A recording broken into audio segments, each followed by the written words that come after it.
Here we go. And welcome back to the Dean Obeidallah show. Right now, very happy to have on the show Professor Kristin Du Mez. She's a professor of history at Calvin University. She's written for Christian Today, for the Washington Post, and she has a remarkable must-read book that's more relevant today than when it came out in 2020, when it was a New York Times bestseller. The book's titled Jesus and John Wayne, How White Evangelicals Corrupted a Faith and Fractured a Nation. And they're continuing. Professor, nice to have you on. Thank you for having me. You know, reading your book was like the Rosetta Stone for me. Things made sense. All of a sudden, what I thought was happenstance, I'm like, this is all, and I don't mean like a conspiracy plan. I literally started to understand why they would like Trump. Why would he would say things? And we'd all say, because my mom's Catholic. So I was raised both Catholic and Muslim. And as I got older, I gravitated to Islam. But so I'm like, I'm pretty well versed in Christianity. I went to Catholic school, but now I understand so much more. So thank you for writing the book. Thank you. No, it felt that way, honestly, writing it, seeing the pieces fit into place. As I was writing it, Trump was elected president. I saw every day, whatever was happening in the news, I kept thinking, I think I can explain this. So it felt that way as I was writing it, all the pieces coming together. So, and the reason I say I think it's more relevant today, obviously Trump's gone, he may or may not run, but we're seeing an emboldened Christian right in America, or whatever the right term might be, to who they've gotten Roe v. Wade overturned, and now they're imposing their religion as law of the land. And so let's start with some definitions though. What is an evangelical? You define in your book, but I want everyone to be on the same page when we start this. So what's an evangelical? Yeah, it should be an easy question. It is not. There are so many different definitions of evangelical. So if you ask evangelical leaders, they will give you a theological definition. It's somebody who believes in the authority of the scriptures, the born again experience, this conversion, and the centrality of the cross of Christ, and then you live out your faith. That's an evangelical. I say it's more than that. And I see evangelicalism as not primarily defined by theology, but it's a cultural and political movement. And so I look at it as a series of networks and alliances, and in many ways as a consumer culture. To understand who is an evangelical, you need to look at who's listening to Christian radio, who's reading Christian publishing, right? Who's watching Christian television. And that's where you're going to understand what evangelicals believe and who they actually are. In your book, you go through so many times how many books were huge sellers, books I've never heard of in my life. And that's how this works. That's how this works. It's this vast world that is entirely invisible to people who are outside of it. So when I was writing this book, I went with a secular publisher. My editor was, completely from outside this world. And he was actually flagging some of those numbers saying, Kristin, you need to know that publishers are always inflating their numbers. Right. And, where did you find this? I was like, well, it's in the New York Times. He's like, okay, it's legit. But it's been hidden from other Americans for a long time. Until your book, that changed. And it really is, because I can't encourage people enough if they try to understand the right in America, which is so much intertwined with the evangelical movement. So could you touch on a little bit the idea of how some Catholics who don't have the same faith, and really, to be blunt, like Reverend Jeffers has called Catholicism a cult of Satan, and some evangelicals have been vile to Catholics. Yeah. But for some reason, there's been an alliance built between some, not all Catholics. They don't have the same exact tenets of their faith, from at least what I've seen. How has this alliance happened? Historically, you need to go back to the 1960s and 1970s, and you see this alliance building around cultural identity and their political agenda. So it's a kind of top down. They aren't, going to the same churches. They aren't even, reading the same books, but it's a top down alliance. They realize that in this broader culture war, they are on the same side. And you're right, historically, evangelicals have not been kind towards Catholics. Many don't even consider them other fellow Christians, or hadn't, but now they're seen as allies in this broader cause. And also, as a practical matter, like if someone's a Baptist, does that make them an evangelical? If they're a Protestant, like, just so in terms we know, and I don't even know, I don't pretend to know the differences. I know there's a lot of different sects of Christianity. They're all Christians, but we don't have to get into the details of it, but it's for us to have an understanding, like the Southern Baptist Church, is that evangelical? Yeah, so historically, they would have said we're not evangelical. They didn't really have to identify with anybody else, because they were like the just dominant Protestant denomination throughout the American South. They're still the largest Protestant denomination in the country. But here too, we see these alliances forged in the 60s and the 70s, so that by the 1980s, you see this real shift with Southern Baptists.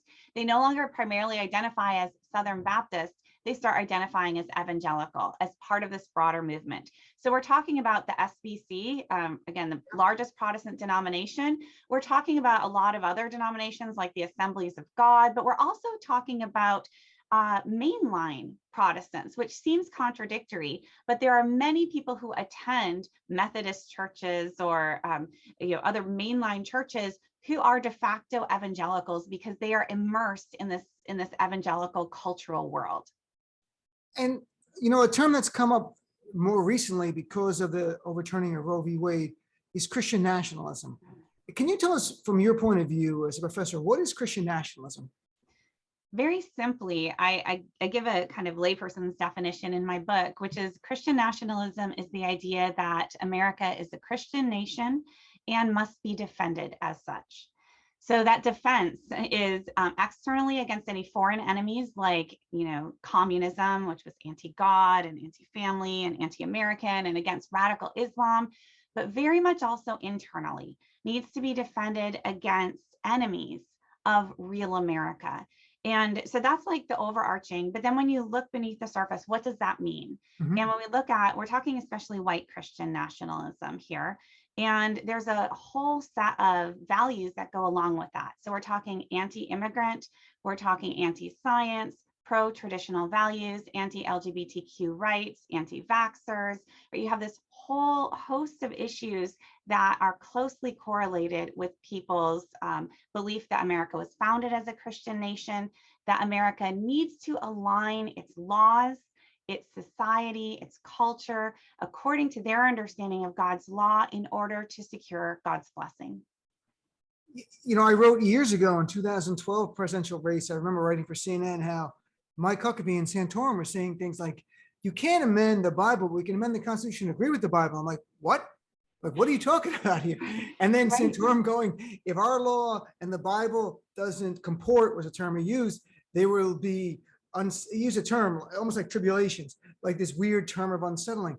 And this is the very same time on the right, they were accusing Muslims like us of trying to make our law agree with the Quran. And none of us were doing that. We're like, where do you get this from? You're just making up stuff. And now you're going to ban us from doing something we don't even want to do. But I understood it then, and your book makes it even more clear. So just so it's clear for you, so Christian nationalism, you would view that it has a very clear political motive and goal. Yeah, it really is to install a Christian social order, right? And to align this country with their vision of God's laws. And so people who will contribute to that are considered real Americans, true Americans. Those are the people you want to empower. Those are the people you want voting. Those who are going to resist this, right? You don't want them actively participating. And so there's a contradiction between Christian nationalism when taken to its logical conclusion or extreme conclusion, which is becoming more the mainstream conclusion, and pluralism and democracy.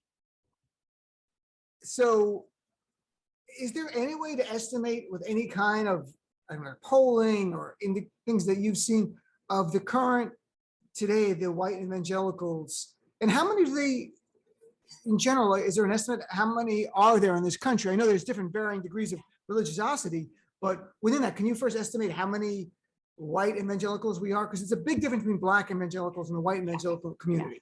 Yeah. So when you're looking at evangelical survey data, it varies wildly. And so as low as 13%, as high as a quarter of Americans, it's somewhere in between.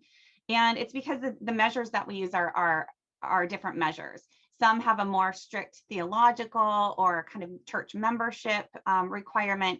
Others go with self-identification. Do you identify as evangelical or born again? And then you're going to get much higher numbers. So it's somewhere in between 13 and 25%, but much higher numbers if you're looking at the Republican Party. True, and that's where they gravitate to. So whatever that number might be, they're overrepresented in the GOP base. Is there anything that you've seen to estimate how many of these evangelicals are technically Christian nationalists? Yeah, we do have some survey data on that as well. And sociologists Andrew Whitehead and Sam Perry, in their book Taking America Back for God, have run some numbers. It's the minority, actually, of white evangelicals who are hardcore Christian nationalists, not insignificant. I can't remember the exact, but we're talking in the teens, I think, Okay. percentage wise. But the really important category, and they call those the ambassadors, right? The hardcore folks, the Marjorie Taylor Greene, Lauren Boebert types. Mike Huckabee would be in that group. But then you have the accommodators.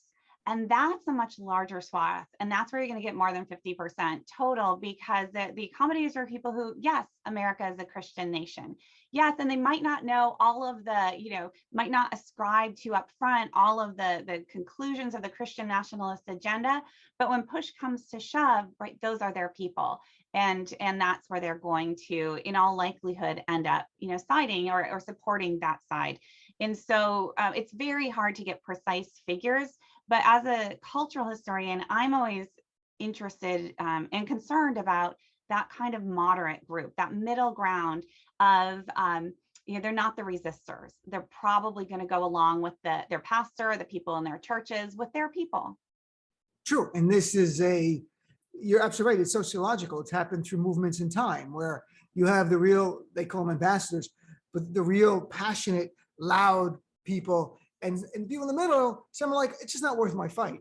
Or deep down, I agree with some of it, maybe not all of it, but they're on the right track. So I'm going to go along with this. And then there's some who are just afraid, who are like, I can't speak out because there are too many of them, or the ones that are on that side are really loud. I'm chatting with Professor Kristin Du Mez, a professor of history at Calvin University, about her great book, Jesus and John Wayne, which I can't recommend enough. I'm not going to stop saying that, but I'm sincere. Like, it's a remarkable book. So you talked about earlier in our conversation and in your book, white Christian evangelicals. And in your book, you talk about in the 1960s, they became politically active. And one issue was opposition to the civil rights movement. Can you talk a little bit about that, please? Mm-hmm. When we're talking about white evangelicals, historically and today, we're talking about a lot of Southerners, a lot of Southern white Christians. And so right there, if you look at resistance to the civil rights movement, these are white Southerners, and the majority of white Southerners we can consider evangelicals, right? So historically speaking, resisting desegregation was one of the key kind of mobilizing issues for the Christian right in its early years. You look at somebody like Jerry Falwell Sr., right? He was early on ardently segregationist and established a segregated academy. And we see Christians, conservative Christians, evangelicals establishing their own Christian schools in many places in order to avoid desegregation. And that was really a mobilizing cause early in the civil rights movement. You also had people like Billy Graham, who was representative of a more kind of mainstream, less radical. He supported civil rights. He actually, at one of his crusades in the South, had the dividers taken down, and so integrated his revival crusades. However, he would only go so far. And he thought Martin Luther King Jr. was taking things too far, right? And so it was a kind of tepid and very limited support for civil rights. And that characterizes a lot of, I think, white evangelicalism today, where, yes, they will say we want equality, but don't talk to us about systemic racism or structural inequality or any of these kinds of things. Then you'll get a lot of pushback. And I really appreciate that you gave a nuanced answer to that it wasn't like all white conservative evangelicals or white evangelicals. If they were conservative, probably opposed to civil rights movement, but not all. And Billy Graham, as you really lay out in your book, was like a superstar. Yeah. He really took this movement to love. You see pictures of him, it looks like Jerry Lee Lewis from, like the 50s with the hair. And you're like, wow, look at this guy. He was really a star. Because I only knew him later in life, obviously, when he was older, when I became following politics and got a little older. So there's something else you just touched on, though, that made sense of Donald Trump. Because Donald Trump, I don't know what he ever believed, but he understood what the base believed. I think no one was more in touch with his base of a politician than Donald Trump. So when he posed taking down Confederate statues and renaming bases, it wasn't just because he's a white supremacist, which I'm convinced he is, but that he understood his base. And he had support of about 80% of evangelicals. They would also oppose this. So please share a little on that. Yeah, we can get back to Christian nationalism here in a sense. The idea that America was founded as a Christian nation. So they see, and this is a kind of mythical idea, because there are many like legitimate historians who are evangelicals who have really pushed back against that narrative. But that doesn't matter because they have their whole publishing industry and David Barton and their homeschool curriculum, and their pastors are preaching otherwise.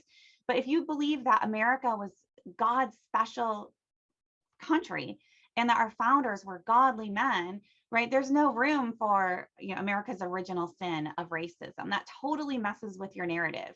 And so there's a lot of pushback about let us have our heroes and we want to make America great again. When did things go bad? Well, they usually point to the 1960s. That's when things went so bad. What happened in the 1960s? We're talking the civil rights movement, the feminist movement, the anti-war movement, right? And so just fundamentally, it challenges their idea of our country and who they are and who the country belongs to. So does that explain the passion and opposition to what they've called critical race theory, which they've just made up, but it really is the idea of not teaching Black history robustly, teaching slavery now racially neutral, like the enslaved people weren't Black and the slave owners were not white. Just slavery is bad. But we're not talking about who was actually involved. Literally, this is what I've written articles about teachers saying this now. So for us to understand the passion in opposition to teaching critical race theory or teaching people essentially the true history of this country, there's almost a religious connection to it. Now I understand a little bit more. Is that fair for me to make that assumption? Definitely. So, I mean, first of all, there's a longer history here. If you read some of the Christian books on, American history, that were popular, still are popular in Southern Presbyterian circles and Southern Baptist circles, it's very common to come across slavery was not bad. Slavery was benevolent and masters treated their enslaved people very well. And I mean, you will read that explicitly. So there's nothing new to that. But at the same time, it was remarkable to see the anti-CRT movement develop in real time, right? You watched it, I watched it. And what I saw were, people within SBC in particular who were really building this movement. And they were doing so, with little respect to what CRT actually is, right? That didn't really matter. No, But they could fill that category with anything that they didn't like that was related to race. So that, I personally, I'm a very kind of traditional US historian. I'm embarrassed to say this, but 3-4 years ago, I had to Google CRT to see what it was. It just wasn't part of my academic training, right? It's a kind of legal school of thought. But through American history, I simply learned about racial equality, inequality, the history of racism. It's standard US history. But I've been called out as a CRT activist. I've had speaking engagements at Christian institutions canceled because of rumors that I'm a CRT activist, right? So I've seen that happen in real time, and it's just been incredible. It's an organized movement, and it's meant to stifle certain voices and to support a political agenda. The truth of this country wasn't told to us before the CRT bans, which is just remarkable. Like I told listeners on my show, I was doing research last year on slavery. I'm from New Jersey. I didn't know New Jersey was known as the slave state of the North. I had no idea. I had no idea in my own town where our municipal golf courses now, it was a plantation and there were slaves there. They never told us. So we were already not being told the truth. Now they want to, not in New Jersey, but in other states, they want to make it by law, where the blue states responding now with laws going, we have to robustly teach the history of this nation. So you should be proud of the good and learn from the bad. But it makes so much sense that when people listen to the professor here, that the idea that for the Christian white nationalists or the Christian evangelicals, learning bad things about the country is very troubling to them. It's almost like a challenge of their religion, because they need to view this country as being almost perfect in its founding, that God directed the founding of this, and this is some kind of providence, the nation here, and that if you're going to say negative things, you're actually saying something negative about their faith. Yeah. And reading your book makes me understand, again, here's another light bulb went off. Now I get the passion, because I'm like, why are you guys so upset about it? This doesn't make any sense. Okay, a few of you might be upset that your kids are going to learn that the great grandfather in your family was a slave owner, but that's so rare. That's teeny. It wasn't that. It's much bigger. It's part of their movement that I was oblivious to. It is. It's part of their movement. It's propaganda, but it is so deeply embedded. This is now the air that they breathe, right? I was just attending a women's ministry conference, research for my next book, Okay. and on that stage, I just heard it was Christian nationalism. It wasn't supposed to be. It was worshiping God is what we were there for purportedly. But there was a whole lot of listen. We just need to talk for a few minutes about what is happening to our country, and Christianity is being destroyed, and we all have to step up. And here's a guide for how to do that. And it's part of their identity. It's part of their belonging, their sense of community, and their sense of purpose. And that also, when I look back on things, I recall one of the big Muslim American civil rights organizations years ago, in like 2012, 13, like, we have to get more active in politics, they were saying. So they're going to try to get Muslim Americans as interns in congressional offices. And people on the right went ballistic. How dare you? And like, how dare us get involved in politics? Like, what am I missing here? Do you hate us that much? I didn't get the deeper thing. If you truly believe America is a Christian nationalist nation, that as a Muslim, I'm upsetting that. As long as I have no power, they might tolerate me. But if myself or if Jews or non-believers get more power, it concerns me. And I also understand that, but I understood this part before your book. I knew they were projecting that. They were saying, I wrote articles years ago, we're not trying to impose Islamic law, but what they're doing is projecting their beliefs on us. So they're saying, we want to impose Christian law. These guys got to be just like us. They seem pretty devout. And we're like, no, we don't. But most people, they just want to live their life here. I don't get it. But so a lot of things sort of like tied up here.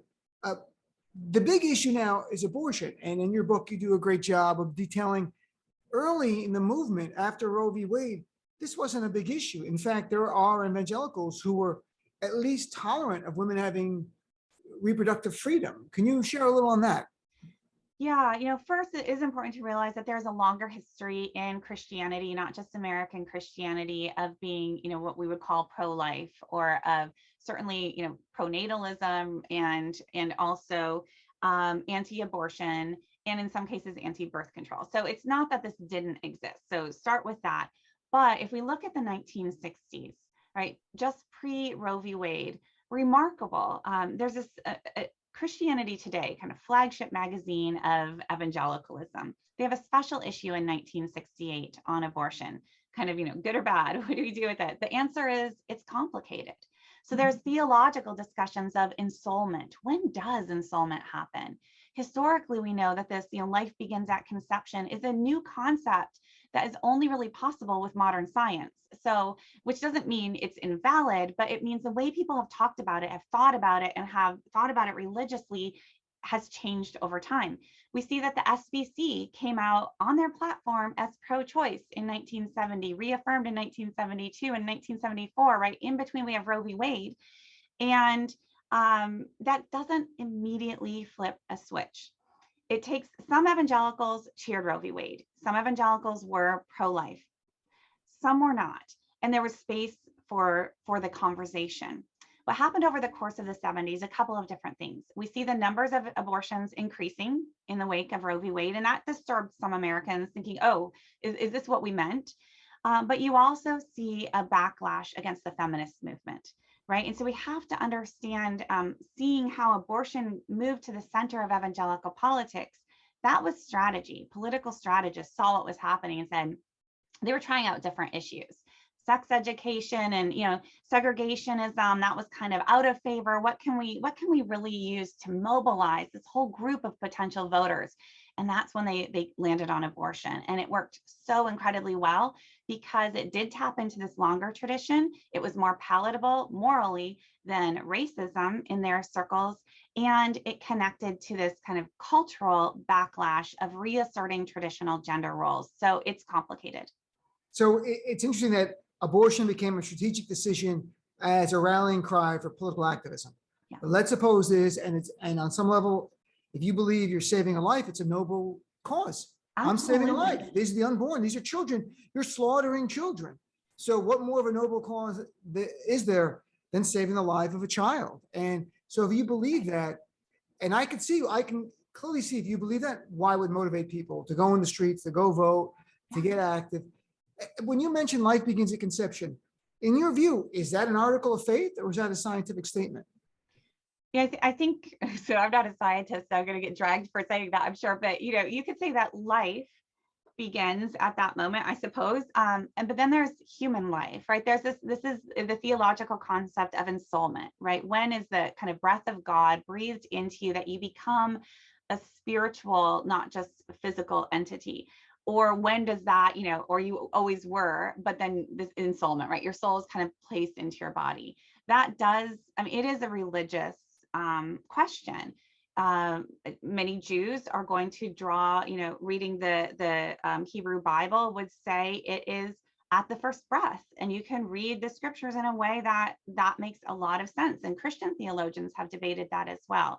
But you're right, there's a new truth in evangelicalism, a kind of non-negotiable, so that I certainly was part of the generation that grew up very clearly. I was born in 76. So right when this was, kind of this new orthodoxy was forming in those early years, by the 1980s, certainly, life begins with conception. To be Christian is to hold this view and to act on it. And you're right, that gave a kind of, first of all, people ardently believe this. And if you believe that innocent lives of little children are being snuffed out, you're going to act on it. But what that also does is gives a kind of moral cover to the whole agenda, to the entire, kind of political agenda of Christian nationalism, right-wing conservatism, because they have this one cause that is so starkly good versus evil. It was very shrewd, and I'm sure people sincerely believe in this as almost like an article of faith. They believe it, and that's so. Let's take a quick break and then come back. I want to talk about the title of the book, Jesus and John Wayne, and why John Wayne is relevant to Donald Trump. And when people hear it, I think it's going to make a lot of sense, because it did for me. So let's take a quick break and come back with Professor Kristin Du Mez to talk about her great book, Jesus and John Wayne, How White Evangelicals Corrupted a Faith and Fractured a Nation, right after this. All right, you ready? We'll just come right back. There's no real break. Okay, there's like 20 minutes left. Thanks so much. This is really enlightening. I know the listeners are going to love it. We're going to play it tonight for a special hour. And welcome back to the Dean Obeidallah Show. We're continuing our conversation with Professor Kristin Du Mez of Calvin University on her best-selling New York Times book, Jesus and John Wayne, How White Evangelicals Corrupted a Faith and Fractured a Nation. So in the title is John Wayne. Jesus and John Wayne, like they're hanging out together, they're BFFs. I had no idea why John Wayne would be in the title until I read your book. And then I didn't also realize there was almost like pop culture references in the evangelical circles to this. Tell us why John Wayne is in the title and what it means in terms of white evangelicalism. When I started writing this book, I did not set out with that as the title. I wasn't planning to write a book about John Wayne, certainly. But I first came up with this idea more than 15 years ago. It was actually students that I teach at a Christian university who introduced me to another book called Wild at Heart by John Aldridge. Incredibly popular, sold millions of copies in the early 2000s, about Christian masculinity. And when I read that book, it was startling to me, because there was very little of the scriptures in that book as a guide to Christian manhood. Instead, he loved pop culture references. And his favorite was William Wallace from the movie Braveheart, Mel Gibson's William Wallace. I couldn't figure out how to squeeze that into a book title, although I was tempted. But also John Wayne started popping up. I realized there was this whole cottage industry, millions of books being read, and not just like read, but read as like in Bible studies, in small group, in churches, as in accountability groups, right? As kind of God's direction for your life. And they looked to these mythical warriors, to American cowboys and soldiers, and to people like John Wayne. And John Wayne was perfect in some ways because it roots this historically. John Wayne, not an evangelical. And that's part of the story here, right? Evangelicals are looking to these kind of, secular models, cultural, even mythical models, and then calling that Christian and transforming Christianity itself into this kind of militant faith, and ultimately transforming Jesus Christ at the center of the Christian Gospels into some kind of warrior Christ who looks a lot like John Wayne and not so much like the Jesus in the New Testament. He's the Jesus who says, I didn't come to bring peace, I came to bring the sword. It's a different type of Jesus. It's and so John Wayne, though, also gets involved in Republican politics personally. So it's not just, so he gets really involved personally, but the point you make, and you just touch on it, this Christian masculinity, evangelical masculinity, the tough Christian, not the pushover like Jimmy Carter, Ronald Reagan's the cowboy. So Yeah. even though Jimmy Carter was one of them, they turned on him. In 76, they liked him. By 80, they turned on him because they want a Rambo. They want a tough guy. And I think people get it, but why is that important? What are the base? And I speak of them like a political movement because I actually view them as a political movement, to be blunt. But why did the base of the evangelical movement go, we want to be seen as tough, not as wimpy Christians, but as tough guy Christians? Yeah, and this is what John Wayne symbolized so clearly. He symbolized not just for Christians and not even primarily for Christians, but for conservatives generally, a kind of nostalgic, quote unquote, traditional masculinity, the good guy with the gun, independent, and was going to do what needed to be done, would use violence to achieve order as necessary. And there was a sense that this was being lost. Feminists were ruining things.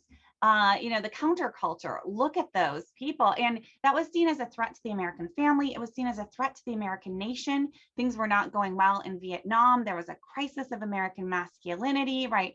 All of this was happening. And the solution to all of these things was the assertion of white patriarchal authority, of white patriarchal power. John Wayne embodied that unapologetically in his on screen, right? His movies, he was always the white guy, the good guy with the gun. And if you think about it, he was subduing non-white populations, the Japanese and the Vietnamese and Native Americans, right? And so on screen, but also off screen, he was involved in Republican politics and campaigned for his good friend, Ronald Reagan. And so Ronald Reagan embodied this kind of cowboy masculinity who could stand up, lead America, make America great again, right? Ronald Reagan used that terminology as well, and kind of turn back the clock, undo some of those changes, and give the power back to those who were promoting, quote unquote, traditional values. So it's interesting that John Wayne ends up in the song Fight the Power as in a negative way. John Wayne doesn't mean anything to me. And Elvis, so you touched on another thing there that is so important to us today that we hear about is gender roles. Mm-hmm. And in your book, it makes me understand even their hostility to the transgender community. The evangelical community, and I'd love you to talk more about this, but in my view, in reading your book, very traditional gender roles. And that means the man is the head of the household and the woman should learn in silence, like it says in Timothy. And then they believe that. So could you share a little bit more about that? Because I think it's going to make a lot of sense to a lot of people on certain other issues we can touch on. So anytime we talk about, white evangelicals, we're talking the majority holding particular views. There's always a minority. So there's also a tradition of evangelical feminism, kind of beleaguered tradition, but it's there as well. But mainstream evangelicals, going back to the 1940s, 1950s, going back to Billy Graham, really emphasized this gender difference. And then somebody in 1970, James Dobson, comes along and articulates this so clearly. And gender difference they see as foundational to the social order. God made men and women completely different, like opposite. And God filled men with testosterone so that they could be strong and aggressive and defend their families and their nation. And then he made women totally different. They are weak, they are vulnerable, and they need to submit to masculine authority. And this is the way that God has designed society to operate. And they end up really emphasizing that stark gender difference, even though there are scriptural passages that say in Christ there is no male or female, and there are biblical examples of very empowered women, right? Those aren't what they turn to. They go to the more restrictive passages in, from the Apostle Paul in particular. And so this becomes central to their identity and really is kind of the basis for their opposition to the rest of American culture, which is moving in a very different direction. And that's where the rights of transgender individuals come in, because if you think about it, both in terms of same-sex relationships, LGBTQ more generally, and more recently, the uprising against trans rights, those completely destroy this kind of gender dichotomy that they have already committed to being at the absolute foundation of our moral order and of our social order. And they say that if you deviate from this, you're not only disobeying God, but you are weakening our nation. You don't have real men anymore, and you don't have real women. And that is something that we've all heard people on the right talk about. In fact, Senator Josh Hawley yesterday got in a big debate, and others, and Congressman Jody Hice, who's a Republican member of Congress from Georgia, who used to be a pastor, who said, when asked, can women run for office? And he said, sure, as long as they have the permission of their husband. Yeah. This is a modern era man. This is not a guy in his 80s. He's probably in his early 50s, late 40s. And he's in Congress right now, folks. And he's from Georgia, and he's from this movement. So the idea of gender roles and women being subservient, does birth control and abortion play into that idea? The independence of women is a threat to this role of how they see women? Yeah, it absolutely does, because women's primary role in the system is to be a wife and submit to her husband and to be a mother, right? And to give birth to children and to raise and nurture those children, right? I mean, all good things, but primary role. And so birth control.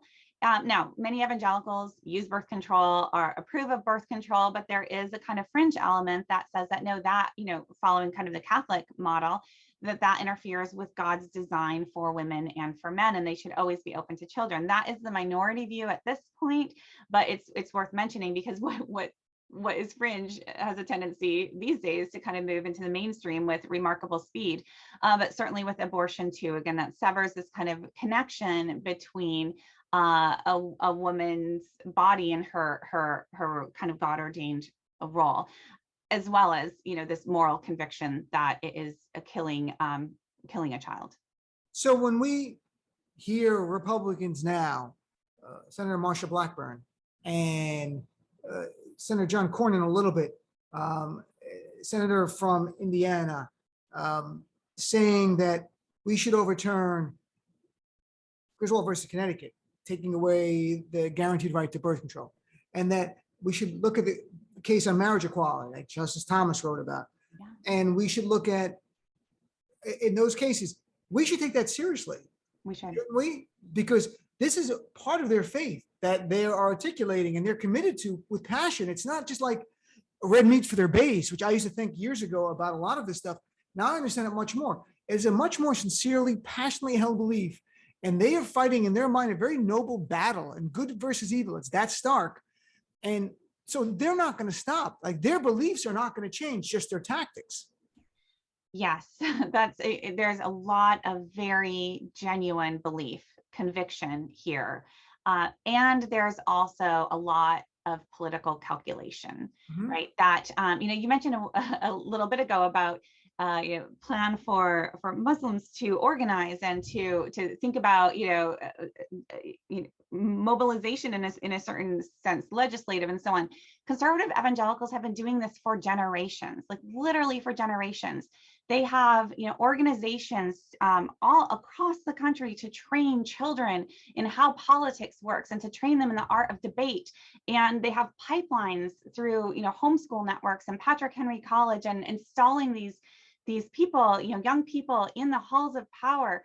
And they have legislative mills that are, watching what's happening, and they've got all kinds of data, and they've got messaging. And this has been going on for several decades now, and we are seeing the fruit. So this is genuine belief, and this is a lot of money, and this is calculated strategy all coming together.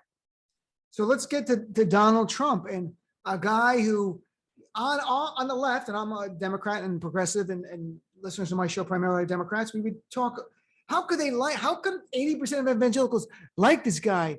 He is abusive to women. He is cruel. He is mean. There's nothing Jesus-like about him. And in your book, you make sense of that for us. Share a little bit about why Donald Trump was their new John Wayne. Yeah. So I'd started this research long ago, kind of set it aside, but in the ensuing decade, really, I watched as the people who had promoted this very militant conception of masculinity and this ruthlessness and this warrior Christian manhood, many of them became implicated in scandal, in abuse of power, and in sexual abuse. And so fast forward to 2016, not the election, but a few weeks earlier, the release of the Access Hollywood tape. Right. Already people had been asking, how could evangelicals support Donald Trump? Because they were clearly by that point his most stalwart supporters. And then, everybody stops. The world kind of is focused on surely this is a step too far, right? And of course it was not. And it Mhm. was in that moment that I realized I've seen this before. There is a long history of evangelicals defending abusive leaders in their own communities, in their own spaces, of blaming the victim, of punishing victims, and of marginalizing them, and of elevating the strong masculine leader. And that's when I realized that really where things were going to go.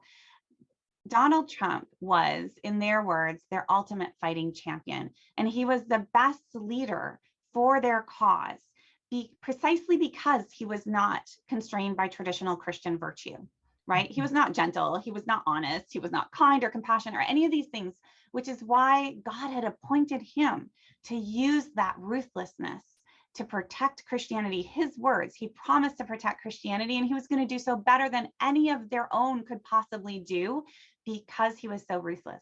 And they actually describe him as, bringing back John Wayne America.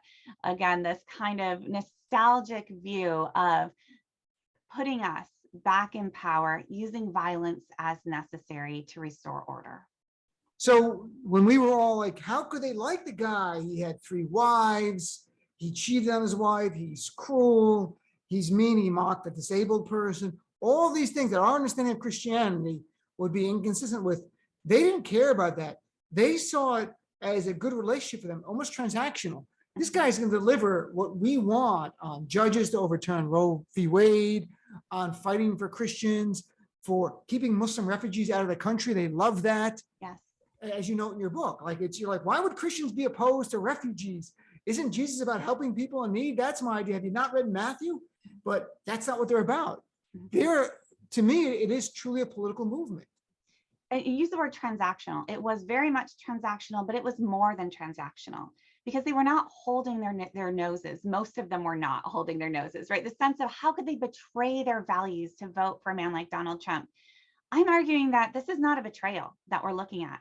In so many ways, Donald Trump is the fulfillment of their values if we understand what those values actually are. And don't be fooled by the language of family values evangelicalism, right? Family values politics.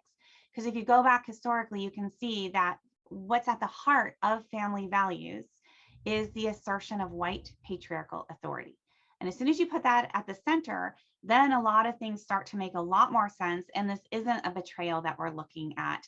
Now, there's always dissenters, right? People like Russell Moore, a leader in the Southern Baptist Convention, who says, no, this isn't what Jesus would want us to do, right? And where is he now? He's no longer employed by the Southern Baptist Convention. They purged him just like Donald Trump would have want critics to be purged. Also in your book, you note something that's also consistent with a patriarchal society. Hillary Clinton, a strong woman, is a threat, a woman leader. I heard recently, a few weeks ago, a young evangelical who's got a podcast, like he's younger. I can't remember what it was, maybe Charlie Kirk or one of his friends, saying things like, countries that have a female leader are troubled. And I'm like, that's right from your book, the idea, because you share a little bit about that, the idea of how they, and not all, but how in general, the evangelical movement, the white Christian evangelical movement, views strong women like Hillary Clinton. Yeah, Hillary Clinton was bad on all fronts, according to their value system. But they had quite a debate around Sarah Palin, right, a few years earlier, where what do we do here? Are we okay with this? And there was a back and forth. It's like, you know what? If the alternative is somebody like Barack Obama, then yes, we're okay with this, right? And so it's flexible, but not ideal. But they will embrace strong women, always have, who are going to promote their political ideology. And so you've got your Lauren Boeberts and your Marjorie Taylor Greens, and they can be out front, and they aren't modeling kind of this traditional submissive femininity, but they are advancing this cause, and so they're okay. And that's what makes them okay. They're on their team doing what they want. Would they vote for one of them for president? Would they be okay with a woman ruling this country? It depends who the alternative is. Depends the personality. For many, it wouldn't be their first choice, but it also wouldn't be hard to justify that vote. So the binary choice thing plays into it. Is Christian nationalism, and you talk about how active they've been in politics and getting involved. I mean, some have written that Christian nationalism is inherently anti-democratic. What is your view? if you have a kind of softer version of Christian nationalism and that says, yeah, we all have moral values wherever they're coming from, and we would like to see those moral values kind of enacted in the world around us. We would like good things to happen and bad things to not happen. So when it's milder versions, it's compatible with democracy, because you can use the democratic, order to achieve your ends, or sometimes you win, sometimes you lose, right? You can certainly channel your Christian faith through democratic processes. Many people do. The Christian nationalism that we are looking at, and surveys back this up, is fundamentally, certainly in its extreme versions, antithetical to pluralism and to democracy. And you'll hear people say things, I think Lauren Boebert just very recently, God before government. Loyalty to God comes first. Well, where does that leave us in a democracy? Or if you believe that only those who, real Americans are the ones who deserve to vote, and the only ones you want to have influence on the court, for example, what does that mean for a democracy? It means that people who identify as Christian nationalists are, or get identified as Christian nationalists, are much more likely than other Americans to be very comfortable with voter suppression, to deny that even happens, right? The ends will justify the means because the stakes are always so high. And Doug Mastriano, the Republican nominee for governor in Pennsylvania, had said the separation of church and state was a myth. In November, we're going to take our state back. My God will make it so. Lauren Boebert saying, I'm tired of the separation of church and state junk. She called it junk. Rick Santorum in the past said he almost threw up when he heard JFK talk about separation of church and state when he was running. How concerned should we be? That's really the bottom line. And are these people, and they might be more extreme, but if others are not going to stand up to them, it seems to me, and tell me if I'm right or wrong, that they'd be welcoming of an autocratic system, even a dictator, if that dictator gets rid of democracy, but delivers for them what they want. Yeah, you're right. They are the more extreme voices. But what I'm seeing happening now is these extreme expressions, which, would have ended somebody's career 6 or 7 years ago, right? These are not mainstream, would not have been mainstream opinions 6 or 7 years ago. Now they are not just becoming mainstream, but increasingly required for power in the Republican Party. So definitely moving into the mainstream. Would they be happy with an authoritarian leader who guarantees, their rights, their interests, who advances their cause? Many of them would be.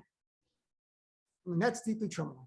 So, Professor, I thank you for your time. Thank you for spending an hour with us to go through it. Again, the book is Jesus and John Wayne, How White Evangelicals Corrupted a Faith and Fracture a Nation.